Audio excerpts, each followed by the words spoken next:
Borderlands is all about building on what's happened before to build a stronger product next time. Like with any Borderlands game, it's a game that you can sort of play with some friends and sort of just hang out and have a fun time with and not take terribly seriously, because it's a game that doesn't take itself all that seriously.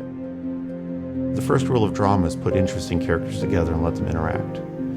And I think that's one of the things that Borderlands is very good at. We really want to kind of move the industry forward in a lot of ways.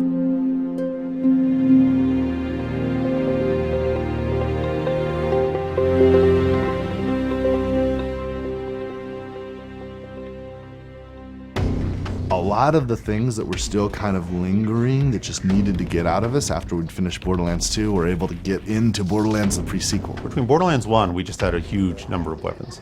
And when Borderlands 2 showed up, we said, okay, well, what are we going to do to keep the weapons fresh and interesting? We realized that what we needed to do was diversify them on another level. We needed to make the manufacturers more distinct. It was like, okay, well, what gun fantasy are we not hitting? We have Torg, and they're all about explosions. They're about feeling like you're Arnold Schwarzenegger in an 80s action movie. Tediore is like you're buying guns from Walmart. How can we make this the cheapest feeling gun possible? And we added the idea that when you reload it, you throw it and it explodes. Dahl is guns for the career soldier, for the mercenary who wants a really, really reliable gun that doesn't have a lot of recoil. Jacobs is basically guns for cowgirls or cowboys. Molly-1 are guns that are basically all about elemental effects. They're supposed to feel really sleek and sexy and very, very sci-fi. Vlad stayed the most pure to what it was, which is it's all about rapid fire rate, being the most, just firing a lot of bullets. We're going to have like some lean, like, Wilhelm, it might be sort of more lasers, Misha maybe more kind of Jacob-style pistols, maybe some kind of benefits there, but we don't want to lock people in. We definitely want to make people feel free to use whatever weapon they feel is going to be most entertaining to use.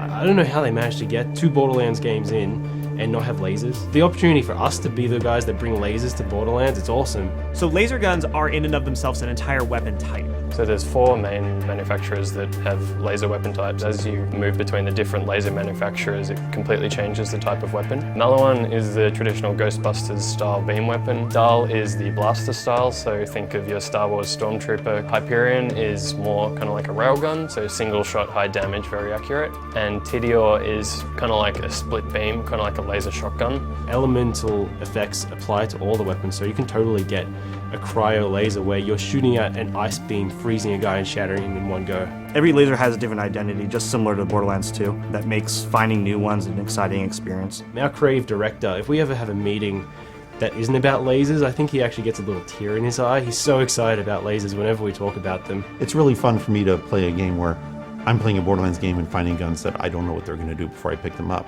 It's very entertaining. Wait, why the hell are we playing this kids game? Oh, maybe because shut the hell up, Morty! Fans are probably pretty knowledgeable about Borderlands and post-launch support, and this game's going to be no different. We're sort of talking a little bit about what else we could do. We want to have some more content-based DLC. We sort of want to. We're still finishing up the game, so we haven't got too deep into that. But we have had a history of supporting DLC, and I think really badass DLC. Tiny Tina really showed what you can do with a DLC pack, and we're interested to explore things like that, where we really turn things on their head and just have a lot of fun with what we can do with the DLC packs.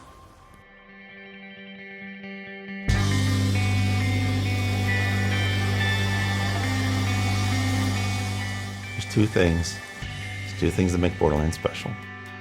And one of them is math. You can figure out fun with math. There's a lot of the design, a lot of the gameplay, a lot of what happens is understanding where the fun is in the numbers.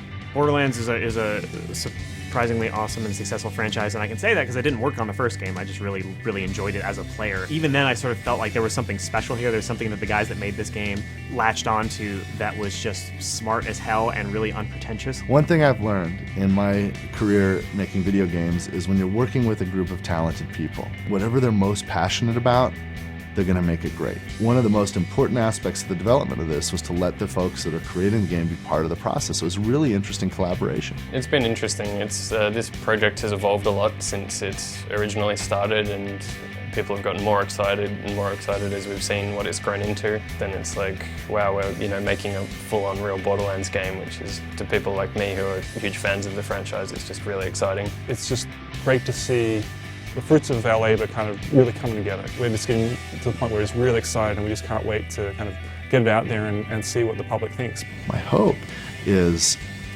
when we've launched Borderlands the pre-sequel, that maybe between our own minds and the people now down in 2K Australia, maybe some new exciting ideas will emerge for the future.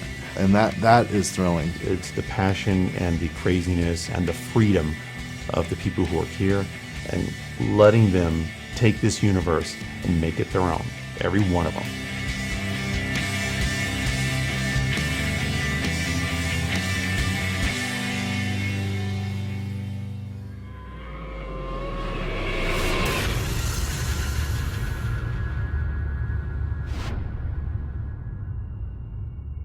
You coming?